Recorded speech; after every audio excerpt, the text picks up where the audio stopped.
Vasos sanguíneos. La patología vascular ocasiona más morbimortalidad que cualquier otra categoría de enfermedades humanas. Aunque las lesiones de mayor importancia clínica afectan a las arterias, los trastornos venosos no son irrelevantes. Dos son los principales mecanismos básicos de las patologías vasculares. 1. El estrechamiento u obstrucción completa de la luz vascular, ya sea progresivo, como por ejemplo en la aterosclerosis, o repentino, como por ejemplo en la trombosis o embolia. Y 2. El debilitamiento de las paredes vasculares que causa dilatación o rotura. Antes de empezar a estudiar este capítulo, es importante recordar el estado normal de los vasos sanguíneos. Estructura y función vasculares. La composición de los vasos sanguíneos es similar en todo el aparato cardiovascular. No obstante, tanto arterias, venas como capilares tienen sus características especiales. Por ejemplo, las paredes arteriales son más gruesas que las de las correspondientes venas del mismo nivel de ramificación, con el fin de acomodar el flujo pulsátil y las presiones arteriales elevadas. El grosor de las paredes arteriales disminuye gradualmente a medida que los vasos se hacen más pequeños, pero el cociente entre el grosor parietal y el diámetro de la luz aumenta, lo que permite que estos vasos musculares ejerzan control sobre el flujo y la presión de la sangre. En relación con las arterias del mismo nivel de ramificación, las venas presentan diámetros y luces mayores y paredes más finas y menos organizadas. Estos rasgos estructurales aumentan la capacidad del lado venoso de la circulación, que recoge unos 2/3 de volemia total aproximadamente. Las paredes menos rígidas implican que las venas están sujetas a dilatación y compresión, así como a infiltración por tumores y procesos inflamatorios. Además, el flujo inverso, producido por la gravedad, se evita en las extremidades mediante válvulas venosas. Todos los vasos, excepto los capilares, comparten una estructura de 3 capas concéntricas, que son la íntima, la media y la adventicia. La capa íntima consta de una capa de células endoteliales que se asientan sobre una membrana basal y sobre una fina capa de matriz extracelular. Por lo general, la matriz extracelular se compone principalmente por pequeñas cantidades de elastina, colágeno y glucosaminoglucanos. La íntima se separa de la capa media por la lámina elástica interna. La capa media de los vasos en la parte arterial de la circulación presenta una estructura variable en función de los requerimientos funcionales. Las arterias presentan diversas capas concéntricas bien organizadas de células de músculo liso, en tanto que el músculo liso de las venas está dispuesto con distribución más aleatoria. Antes de continuar, se debe recordar que las arterias se diferencian en 3 tipos, según su tamaño y sus características estructurales, principalmente por sus diferencias en la capa media, que las vamos a ver a continuación. Primero, las arterias grandes o elásticas presentan alto contenido de elastina, lo que permite que estos vasos se expandan durante la sístole y se contraigan durante la diástole, lo que sirve para propulsar la sangre hacia los tejidos. Con el envejecimiento y la pérdida de elasticidad, la aorta y las grandes arterias se tornan menos expandibles, alteración que tiende a elevar la presión arterial. Además, las arterias de las personas de edad avanzada a menudo se hacen más tortuosas y dilatadas, que se conocen como arterias ectásicas. En las arterias musculares, la media está compuesta predominantemente por células musculares lisas orientadas circunferencialmente. La contracción o relajación de las células de músculo liso arteriolar está reguladas por estímulos procedentes del sistema nervioso autónomo y por factores metabólicos locales.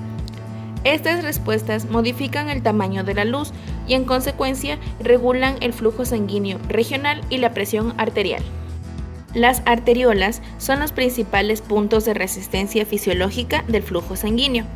Dado que esa resistencia es inversamente proporcional a la cuarta potencia del diámetro, lo que implica que en una reducción del diámetro a la mitad se supone un aumento de la resistencia de 16 veces. Pequeñas disminuciones en el tamaño de la luz de las arteriolas, inducidas por cambios estructurales o vasoconstricción, puede tener importantes repercusiones en la presión arterial. Siguiendo con las capas concéntricas de la pared vascular, tenemos la capa adventicia. Esta se sitúa en el exterior de la media y en muchas arterias está separada de ellas por la lámina elástica externa bien definida. La adventicia está formada por tejido conjuntivo laxo, que contiene fibras nerviosas y vasa vasorum o vasos vasculares, que son pequeñas arteriolas responsables del aporte a la parte externa de la media de las grandes arterias de oxígeno y nutrientes. Ahora hablaremos sobre los capilares. Los capilares tienen el diámetro aproximado de un eritrocito, es decir, de 7 a 8 micrómetros. Presenta un revestimiento de células endoteliales, pero carecen de media, si bien se encuentran recubiertos por un número variable de pericitos, que son células similares a las del músculo liso. Estas se sitúan de forma característica profundas al endotelio. Los capilares presentan una gran área de sección transversal y una velocidad de flujo relativamente lenta. La combinación de paredes delgadas y el flujo lento hace que los capilares estén perfectamente adaptados para el intercambio de sustancias susceptibles de difundir entre la sangre y los tejidos. Dado que funcionalmente la difusión de oxígeno en los tejidos se limita a una distancia de solo unos 100 micrómetros, la red capilar de la mayoría de los tejidos es muy densa. La sangre de los lechos capilares fluye a las vénulas postcapilares y a continuación, de modo secuencial, pasa a las vénulas colectoras y a las venas pequeñas, intermedias y grandes. En la mayoría de las reacciones inflamatorias, la extravasación vascular y la exudación de leucocitos se produce preferentemente en las vénulas postcapilares.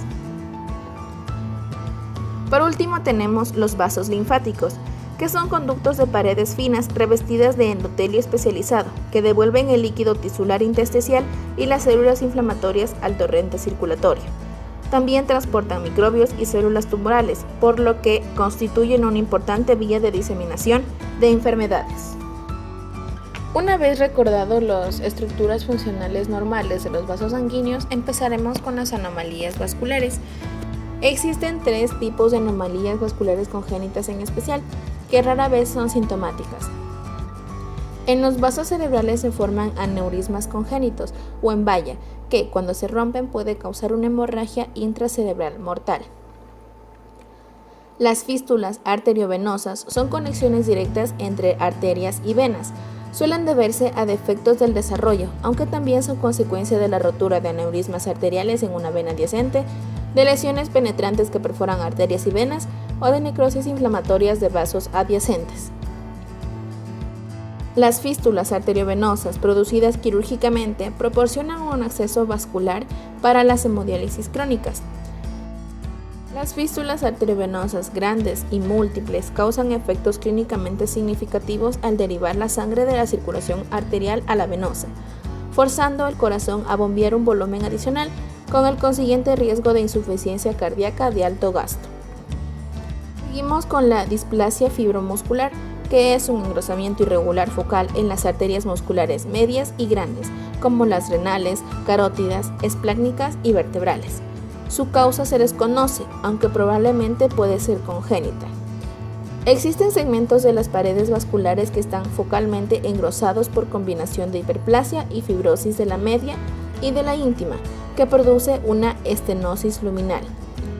En las arterias renales, el trastorno provoca en ocasiones hipertensión renovascular. La displasia fibromuscular se manifiesta a cualquier edad, aunque es más frecuente en mujeres jóvenes. No hay asociación con el uso de anticonceptivos o el aumento de la expresión de estrógenos. Ahora hablaremos sobre las respuestas de la pared vascular a la lesión. Primero, las células endoteliales forman un revestimiento especializado para los vasos sanguíneos. Aunque en todo el árbol vascular dichas células comparten numerosos atributos, estas células tienen perfiles de expresión génica, comportamientos y aspectos morfológicos distintos. Así, por ejemplo, las células endoteliales de los sinusoides hepáticos y glomérulos renales son fenestradas, presumiblemente para ayudar a la filtración, mientras que las células endoteliales del sistema nervioso central forman la barrera hematoencefálica impermeable. Estas células endoteliales, en su estado normal, desarrollan varias actividades básicas que resultan esenciales para la homeostasia y la función circulatoria de los vasos. Tienen una superficie no trombógena que mantiene la sangre en estado líquido. Asimismo, modulan el tono de las células musculares lisas de la media y metabolizan hormonas como la angiotensina.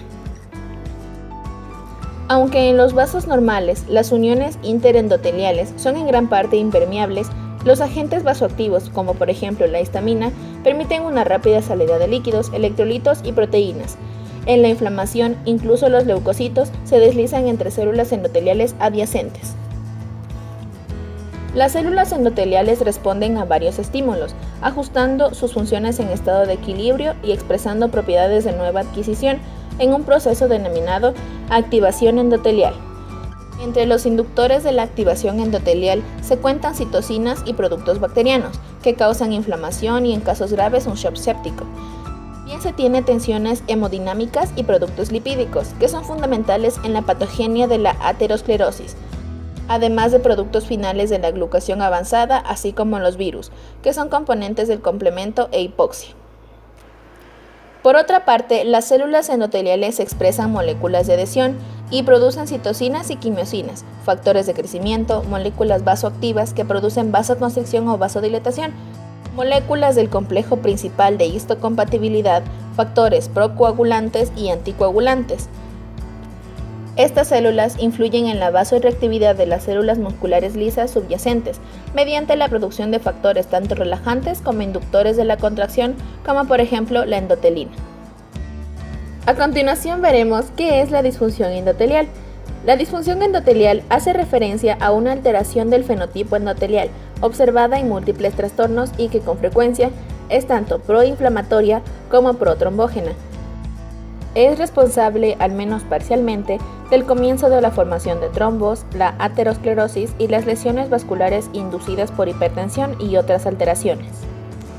Ciertas formas de disfunción endotelial son de inicio rápido, que puede ser en minutos, son reversibles e independientes de la síntesis de nuevas proteínas, mientras que otros cambios, como la regulación al alza de las moléculas de adhesión, provocan alteraciones en la expresión génica y la síntesis de proteínas necesitan horas o días para manifestarse. Las células musculares lisas vasculares son el elemento celular predominante en la media de los vasos y desempeña importantes funciones en la reparación vascular normal y en procesos patológicos como la aterosclerosis. Estas células tienen capacidad de proliferación cuando son estimuladas adecuadamente. Asimismo, sintetizan colágeno, elastina y proteoglucanos y elaboran factores de crecimiento y citocinas. Dichas células son también responsables de la vasoconstricción o dilatación que sucede en respuesta a estímulos fisiológicos o farmacológicos. Seguidamente veremos el engrosamiento de la íntima como una respuesta prototípica para la lesión vascular.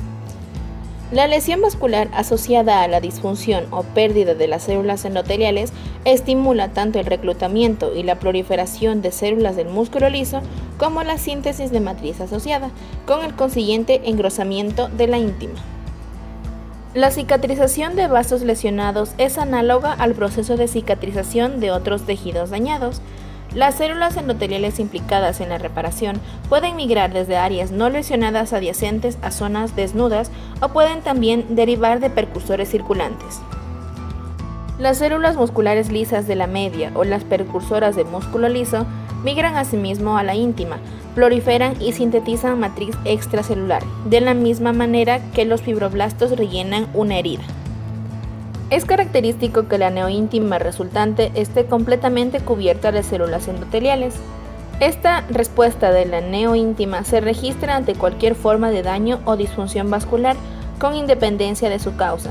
Así pues, se dice que el engrosamiento de la íntima es la respuesta prototípica de la pared del vaso ante cualquier agresión. Las células musculares lisas de la neoíntima tienen un fenotipo diferente del propio de las células de músculo liso de la media. Estas son móviles, sufren división celular y adquieren nuevas capacidades biosintéticas. Además, la función de estas células está regulada por citocinas y factores de crecimiento derivado de plaquetas, células endoteliales y macrófagos, así como por trombina y factores de complemento activados. Con el tiempo y el restablecimiento o normalización de la capa endotelial, las células musculares lisas de la íntima pueden regresar a su estado no proliferativo. Sin embargo, la respuesta de cicatrización origina un engrosamiento de la íntima, que en ocasiones impide el flujo vascular. Enfermedad vascular hipertensiva. La presión arterial debe mantenerse dentro de ciertos parámetros para evitar consecuencias indeseables. La hipotensión o presión baja lleva a una perfusión inadecuada de los órganos, lo que provoca una disfunción o la muerte del tejido, mientras que la hipertensión o presión arterial alta puede dar lugar a un daño vascular y orgánico significativo. De hecho, la hipertensión es un importante factor de riesgo de cardiopatía coronaria, accidentes cerebrovasculares, insuficiencia cardíaca y renal y la disección aórtica. La presión arterial es una variable de distribución continua y sus efectos perjudiciales aumentan de modo continuo a medida que la presión aumenta. Así, ningún valor definido rígidamente distingue la seguridad del riesgo, y otros factores de riesgo concomitantes, como por ejemplo la diabetes, pueden reducir el umbral de lo que es perjudicial. Sin embargo, la hipertensión significativa se define como las presiones diastólicas mantenidas mayores de 89 milímetros de mercurio o las presiones sistólicas mayores de 139 milímetros de mercurio. Menos del 5% de los pacientes hipertensos tienen una presión arterial que aumenta rápidamente y que puede causar la muerte antes de 1 o 2 años si no se trata. Este tipo de hipertensión se llama hipertensión maligna. Se caracteriza por una presión arterial sistólica mayor a 200 milímetros de mercurio y una presión diastólica mayor a 120 milímetros de mercurio, acompañado de insuficiencia renal y hemorragias retinianas. Regulación de la presión arterial. La presión arterial es una función del gasto cardíaco y la resistencia vascular periférica, magnitudes en las que influye múltiples factores genéticos y ambientales. La integración de los diferentes estímulos asegura una perfusión sistémica adecuada, a pesar de las diferencias en la demanda regional. Primero veremos el gasto cardíaco. El gasto cardíaco es una función del volumen sistólico y la frecuencia cardíaca. El determinante más importante del volumen sistólico es la presión de llenado, regulada a través de la homeostasia del sodio y de su efecto sobre la volemia. La frecuencia cardíaca y la contractibilidad miocárdica se regulan ambas por el sistema alfa y beta adrenérgicos. La resistencia periférica está regulada predominantemente a nivel de las arteriolas por estímulos neuronales y hormonales. El tono vascular refleja un equilibrio entre los vasoconstrictores, como por ejemplo la angiotensina 2, y los vasodilatadores, como las prostaglandinas. Los vasos de resistencia también muestran autorregulación, en virtud de la cual el flujo sanguíneo aumentado induce vasoconstricción, a fin de proteger los tejidos de la hiperperfusión. Por último, la presión arterial es ajustada por el pH y la hipoxia para adecuarse a las demandas metabólicas locales. Factores liberados por los riñones, las glándulas suprarrenales y el miocardio interactúan para influir en el tono vascular y regular el volumen de la sangre, ajustando el equilibrio del sodio. Los riñones filtran diariamente 170 litros de plasma, que contienen 23 moles de sal. En torno al 98% del sodio filtrado es reabsorbido por transportadores de sodio constitutivamente activos. Los riñones y el corazón contienen células que perciben los cambios en la presión o el volumen arterial. Como respuesta, estas células liberan efectores circulantes que actúan de manera concertada para mantener la presión arterial normal. Los riñones influyen en la resistencia periférica y en la excreción de sodio, fundamentalmente a través del sistema renina-angiotensina. A continuación veremos el funcionamiento del sistema renina-angiotensina. Primeramente, la renina es una enzima proteolítica producida por las células yuxtaglomerulares renales, células mioepiteliales que rodean a las arteriolas glomerulares aferentes. Se liberan en respuesta a la presión arterial baja en dichas arteriolas, a unas concentraciones elevadas de catecolaminas circulantes o a unos niveles bajos de sodio en los túbulos contorneados distales del riñón. Dicha renina escinde en el angiotensinógeno plasmático, que pasa a ser angiotensina 1 y que, a su vez, es transformado en angiotensina 2 por la enzima conversora de la angiotensina, la ECA. fundamentalmente producto del endotelio vascular. La angiotensina 2 eleva la presión arterial mediante la inducción de contracción vascular, estimulación de la secreción de aldosterona por la glándula suprarrenal y el aumento de la reabsorción del sodio tubular. La aldosterona suprarrenal incrementa la presión arterial al aumentar la reabsorción de sodio y por lo tanto aumenta la reabsorción de agua en el túbulo contorneado distal, lo que incrementa la volemia. El riñón también produce diversas sustancias inductoras de la relajación vascular, como prostaglandinas u óxido nítrico, que presumiblemente contrarrestan los efectos vasopresores de la angiotensina. A continuación veremos la patogenia de la hipertensión. La hipertensión es un trastorno con múltiples componentes genéticos y ambientales. Como ya hemos visto, pequeños cambios en la homeostasia del sodio renal y el tono o la estructura de la pared vascular actúan de forma combinada para provocar la hipertensión esencial. A continuación veremos los mecanismos de la hipertensión esencial, que tenemos factores genéticos que influyen en la regulación de la presión arterial. Además, según se ha indicado, varios trastornos monogénicos causan formas relativamente raras de hipertensión o incluso de hipotensión, alterando la reabsorción neta de sodio renal. El siguiente mecanismo es la reducción de la excreción renal de sodio. Cuando la presión es más alta, los riñones excretan el sodio adicional suficiente para igualar la ingesta y evitar una mayor retención de líquidos. De este modo, se consigue un nuevo estado de equilibrio de sodio, conocido como reajuste de la natriuresis por presión, aunque a expensas de la elevación de la presión arterial.